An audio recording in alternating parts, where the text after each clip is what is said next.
உங்கள் சொத்தோட original document தொலைஞ்சு போச்சுன்னா நீங்கள் அந்த சொத்து எந்த ஊரில் இருக்கோ அந்த ஊரில் இருக்கக்கூடிய சார் பதிவாளர் அலுவலகத்துக்கு போய் அது சம்பந்தப்பட்ட ஆவணங்களை கலெக்ட் பண்ணிக்கோங்க. அப்படியே அங்கே பக்கத்தில் இருக்கக்கூடிய பத்திரிக்கை ஆஃபீஸ்க்கு போய் தினசரி நாளிதழில் விளம்பரம் கொடுங்க. அதுக்குன்னு சில ஃபார்முலா வச்சுருப்பாங்க. அதன்படி நீங்கள் கொடுத்தீங்கன்னா என்னுடைய சொத்து அதனுடைய ஒரிஜினல் ஆவணம் தொலைஞ்சு போச்சு, அதை இந்த முகவரியில் கொடுக்கணும் அப்படின்னு சொல்லி நீங்கள் அந்த விளம்பரம் கொடுக்கணும். அதில் உங்கள் ஃபோன் நம்பர் கண்டிப்பாக கொடுக்கணும்.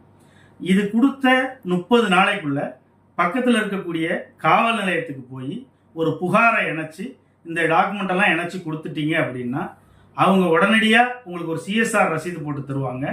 அதுக்கு அடுத்து என்கொயரி பண்ணி நான் ட்ரேசபிள் சர்டிஃபிகேட் கொடுப்பாங்க. இந்த டாக்குமெண்ட், இந்த நான் ட்ரேசபிள் சர்டிஃபிகேட் ஒரிஜினல் ஆவணத்துக்கு இணையானது.